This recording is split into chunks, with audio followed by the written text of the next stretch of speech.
Bonjour à tous et bienvenue dans cette suite du retour du comeback de la vengeance de Jill qui a failli crever la dernière fois. Mais cette fois-ci c'est fini, cette fois-ci on se venge. Non franchement, la dernière fois, mais putain la façon dont j'ai failli crever c'est juste ahurissant. Non mais j'aurais dû crever au moins 40 fois à la seconde. Je sais pas ce qui s'est passé, ça tient du miracle. Du miracle vidéoludique. Non mais j'ai eu encore plus de chatte dans ces quelques secondes d'atrocité puissante que dans tous les bordels qui peuvent exister en Espagne, quoi. T'imagines le truc? D'ailleurs, est-ce qu'il y a encore des bordels en Espagne? Ça, j'en sais rien. Bon, nous retournons dans les égouts, bien sûr. Hein. Et on va voir si j'avais raison à propos du Hunter qui peut se planquer derrière la façade qui a été détruite par le gros rocher façon Indiana Jones.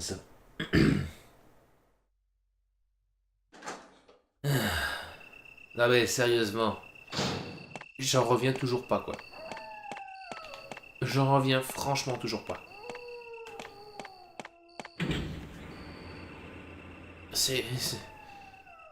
Ça m'était jamais arrivé un truc comme ça, hein, on est d'accord. Hein. J'aurai 26 ans cette année, si c'est pas déjà fait au moment où je sors cette vidéo, mais ça ne m'est jamais arrivé. En 26 ans de carrière vidéoludique. Bah, dans les faits, c'est plutôt 23 ans parce que je pense pas avoir commencé les jeux vidéo à l'âge de 2 ans ou avant quoi. D'ailleurs, j'ai commencé sur une Mega Drive à ce propos. Mais alors l'année me demandez pas parce que je m'en souviens même plus en fait. J'ai toujours plus ou moins connu les jeux vidéo donc. Mais je ne suis vraiment passé gamer qu'assez tardivement. Au départ, j'étais un simple joueur. Je jouais beaucoup, certes, mais je pouvais pas me qualifier de gamer. À l'époque, c'était pas possible, je veux dire. C'est vraiment vers le début des années 2010 où là j'ai vraiment commencé à...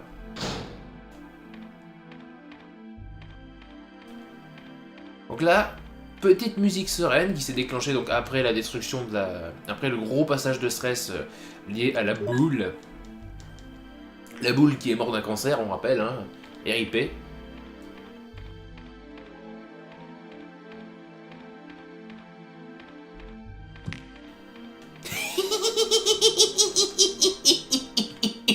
Je t'ai niqué, connard. Ah oui.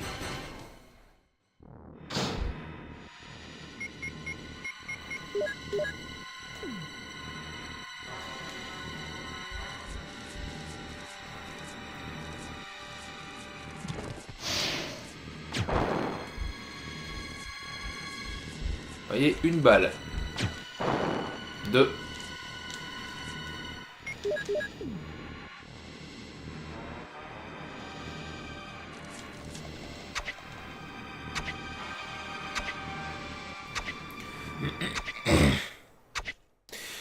Effectivement, la musique met un peu plus de temps à se barrer que d'habitude. Alors là, ce que vous venez d'écouter, en fait, c'est simplement son abdomen qui a explosé. Normal. Et qui donc a libéré... Normalement, voilà, a libéré plein de petits connards. Et donc, vous voyez, quand je vous dis que dans Resident Evil, l'un des gros points forts, c'est aussi cette faculté que le jeu a de donner des faiblesses à certains ennemis. Et tu vois la salle de sauvegarde qui est juste là, tu vois. Juste là. Mais ils te la foutent juste après le boss. Bon, je pouvais sauvegarder avant bien sûr, mais bon. Une herbe bleue, ça ne me sert à rien.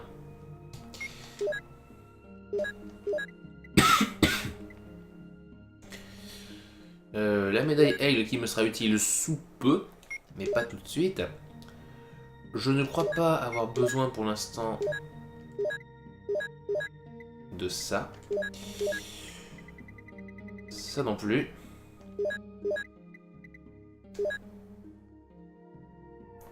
Je ne crois pas avoir besoin de ça non plus. Pas pour l'instant en tout cas. Je vais quand même sauvegarder maintenant que c'est fait. Hein. On sait jamais. Mais comme quoi j'avais raison hein, pour l'autre saloperie de Hunter qui me cassait les roublignoles là. Et en plus, vous remarquez quand même qu'il est bien planqué, il bouge pas ni rien. Alors là, c'est surprise. Et là, tu vois, c'est justement...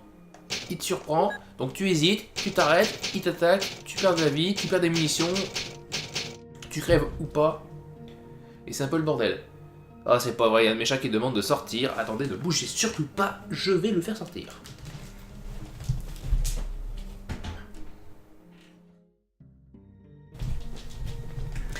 Voilà.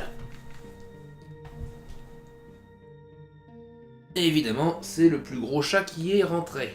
Et quand je dis le plus gros, c'est vraiment du gros chat. Genre 8,5 kg par exemple. Hein. C'est... Ah oui, je sais que bon nombre de gens sont persuadés d'avoir des gros chats. Ils ont pas vu le mien. Cela étant, le mien n'est pas le plus gros non plus. Parce que je suis tombé sur une rage de chasse sur internet. Je crois que des hippopotames, hein, les machins. À peu près. Des hippopotames mais qui miaulent. Ah oui, ce serait pas mignon sinon.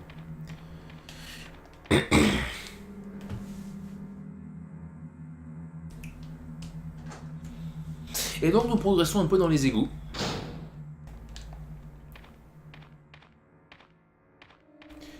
Oui, il y a encore une boule au fond. Alors là, pour s'en débarrasser, c'est... Alors on a deux solutions. Soit on y va comme un abruti, et on va simplement aller directement vers la boule, et puis on essaye de faire comme tout à l'heure. Sauf que là, le chemin est plus long. Donc le risque de se faire écraser, ben voilà quoi. Soit on fait ça. Et non, pour ceux qui ne connaissent pas le jeu, non, la boule ne va pas tomber dans le trou. Oui, je sais, c'est une idée qui aurait pu vous traverser l'esprit dans ces cas-là, mais non. Mais ça aurait été bien de pouvoir avoir cette possibilité. Par contre, qu'est-ce que j'aime pas ce passage? Oh putain, c'est lent. Mais c'est lent. Le remake, lui, par contre, rendra ce passage beaucoup plus rapide. Ça, c'est top, par contre. Alors, là, c'est moi qui joue. Par contre, maintenant, on traîne plus. Hein. Là, on traîne plus. Non, en fait, j'ai confondu avec le remake. Là, vous voyez le livre. Il va nous être utile. Et bien, dans le remake, il faut savoir que dès l'instant où vous avez fait le mouvement de manivelle,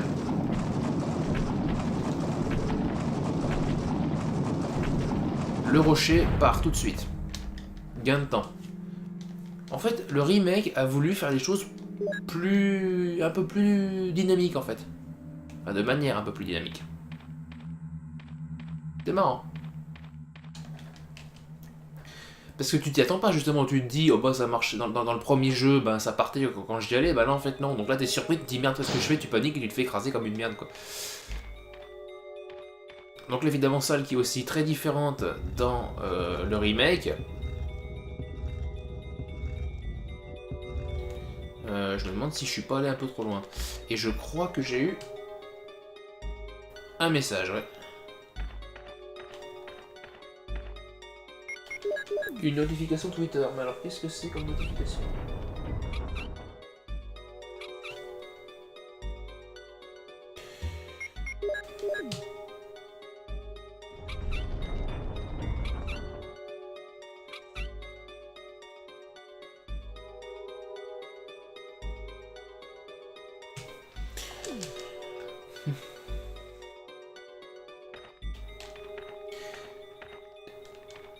Ah oui. Bah, c'est bien de discuter sur Twitter aussi. Non, alors, ce que j'ai vu j'avais partagé un truc sur Twitter, c'est simplement que j'avais vu une figurine de Mass Effect.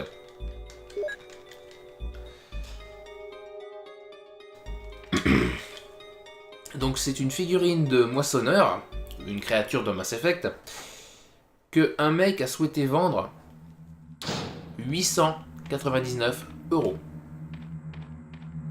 899 €. Eh ben, je pense que le mec peut toujours s'accrocher pour que quelqu'un l'achète. Parce que 900 €, une figurine qui doit faire à peu de choses près une vingtaine de centimètres. Peut-être 25, allez, je pense. Peut-être 25, mais non. Non, je mettrais pas 900 € Dans une figurine, enfin sauf si je gagne le jackpot et l'euro million. Là oui, mais sinon non. Enfin, faut pas déconner.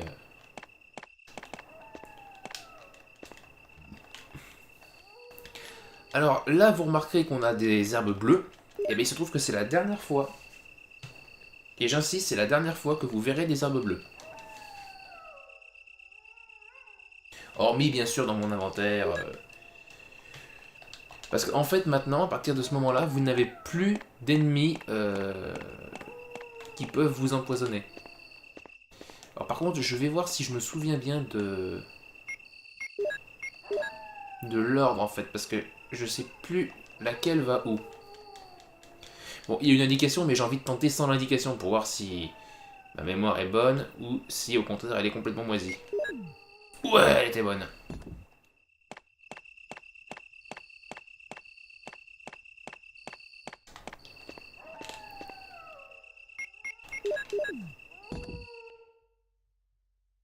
Et vous imaginez 2 secondes, arriver là, vous n'avez pas récupéré le premier livre dans la bibliothèque. Admettons. Ben, vous êtes coincé comme une merde ici. Voilà.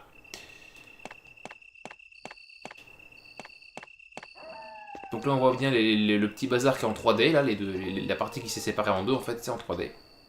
Alors que tout le reste c'est en 2D. Hein. Et ça se voit. Mais la différence est flagrante, hein, pour les jeux de l'époque, en fait, ce qui était en 2D, ce qui était en 3D. Là on voit bien tout est en 2D, sauf l'ascenseur et Jill. Et ça se voit tout de suite, hein. Ça fait vraiment incrustation. Mais tu sais, quand tu joues et que t'as 10 ans, t'y fais pas gaffe. Par contre... En tout cas, moi, j'y faisais pas gaffe à l'époque. Hein. Pour moi, c'était tout pareil. Hein. C'est con parce que... C'est pas forcément le cas, mais voilà. Et donc là, on arrive dans la dernière partie du jeu. Je crois que le pire dans cette partie, ça doit être la version du remake. Parce que, en fait, dans le remake, ce qu'il faut bien que vous compreniez, c'est que... je pense pas avoir franchement besoin de ça. Mais c'est que dans le remake... Cette zone-là, quand vous y êtes, franchement, c'est que vous avez fini le jeu, quoi. Parce que elle peut être passée, mais à une vitesse... C'est hallucinant. Et j'exagère même pas, quoi. C'est vraiment... vous arrivez ici, quand vous voulez finir le Resident Evil, le remake en moins de 3 heures, par exemple, si vous arrivez ici, dites-vous bien qu'il vous reste à peine 10 minutes de jeu, quoi. Allumez le feu! Et ça les one-shot, hein. Ça les brûle. Alors, je sais pas... J'ai pas essayé avec d'autres. Je sais pas donc s'ils ont une sensibilité particulière à ce type d'arme. Mais ce qu'il faut que vous compreniez, c'est que... si c'est le cas, ça voudrait dire que déjà... Ils avaient bien réfléchi au Crimson HUD. Qu'on ne peut les tuer qu'avec les flammes. Enfin, on peut les tuer. C'est pas vrai, hein, on peut les tuer même sans passer par les flammes. Mais voilà. Alors qu'est-ce que c'est que ça? Prendre les diapos. Alors, je vais les prendre. Mais je crois pas que ce soit utile en fait. Bon là je peux pas y aller puisque c'est une fermeture électronique.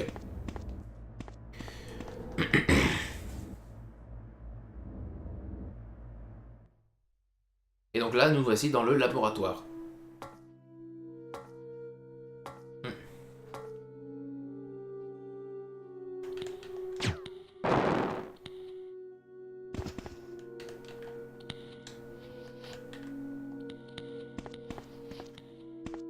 Donc là on va passer par ici.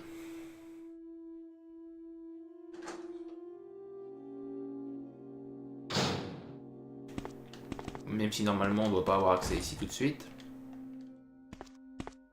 Bon, celle-là aussi il me semble. Hein. Mais on va pas se focaliser dessus pour l'instant. On va d'abord essayer de débloquer. Bon, l'autre pièce, je pouvais y avoir accès. Hein. Putain, il a survécu.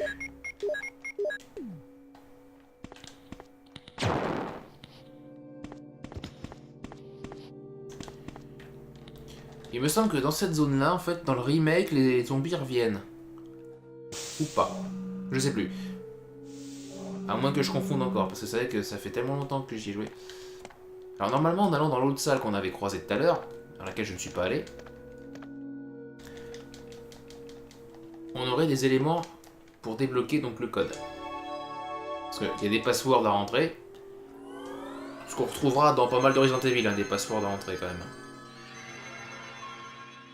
Donc Umbrella, effectivement. On remarquera l'ordinateur avec l'écran cathodique et les disquettes à insérer, bien sûr. Alors.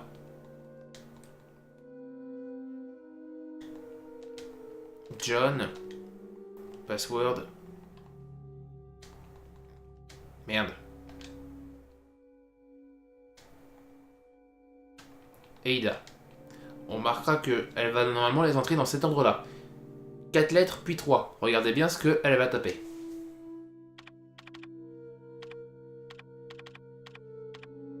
Elle a fait l'inverse. 3 lettres, puis 4.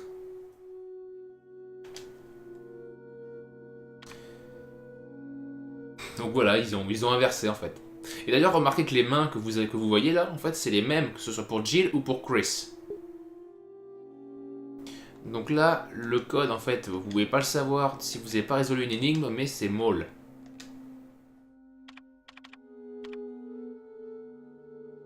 Verified. Alors tu vois déjà les gestes de la main qui sont absolument crédibles, hein, bien sûr. Vous savez que nous, quand on trouve quelque chose, on fait tous yeah de la main comme ça. Et c'est pour ça en fait que dans le remake de Resident Evil notamment, c'est surtout dans ce cas-là, que en fait les énigmes sont à base de codes. Et donc quand tu connais les codes par avance, bah t'as juste à les entrer comme un con. Tu te contentes voilà de rentrer le code. Et donc comme ça tu sautes une quantité d'énigmes. C'est ce qui fait qu'en fait cette partie-là elle est très vite vue parce que comme c'est beaucoup de code, ben hop. Bon, après je vais essayer de faire un maximum de choses, donc forcément vous allez peut-être trouver que... Alors est-ce que je peux encore le prendre ça? Ah tiens parfait, un disque ammo. Donc là je vais tout faire, donc forcément ça va être un petit peu plus long. Mais il faut savoir qu'une fois ici, si votre but c'est de finir le jeu le plus vite possible, il y a beaucoup de choses que vous n'êtes pas obligé de faire. À commencer par libérer un de vos compagnons.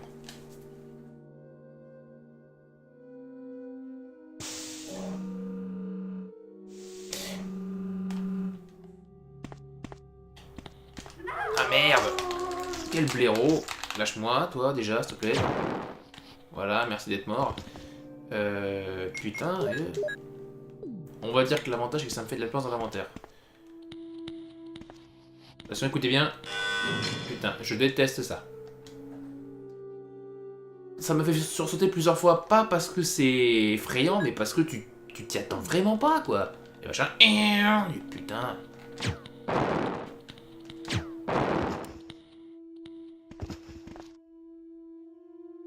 Il y a un petit clic qui m'a indiqué que l'arme était vide.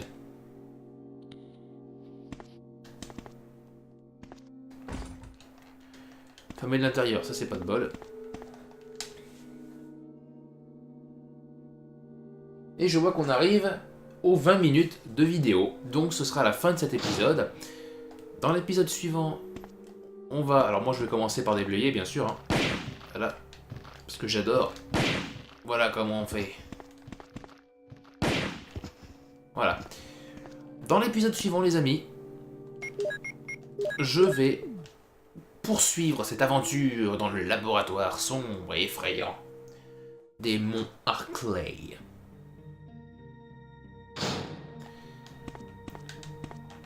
Ouais, donc d'abord je vais commencer à faire le plein, évidemment. Hein. Enfin, je vais commencer par faire le plein. Tout de suite, hein, immédiatement, bien sûr. Des rubans de machine, évidemment. Hein. Ah, je croyais avoir dit qu'on ne verrait plus d'herbe bleue. Ben, en fait, faut croire que je me suis trompé. Il y en a une encore qu'on a ici. Mais elle n'est pas logique, sa présence n'est pas logique, puisqu'il n'y a plus un seul ennemi qui peut nous empoisonner, donc... C'est un peu con, en fait. D'ailleurs, le poison, c'est une mécanique qui a complètement disparu de Resident Evil au jour d'aujourd'hui. Hein. C'est pas particulièrement utile, mais bon.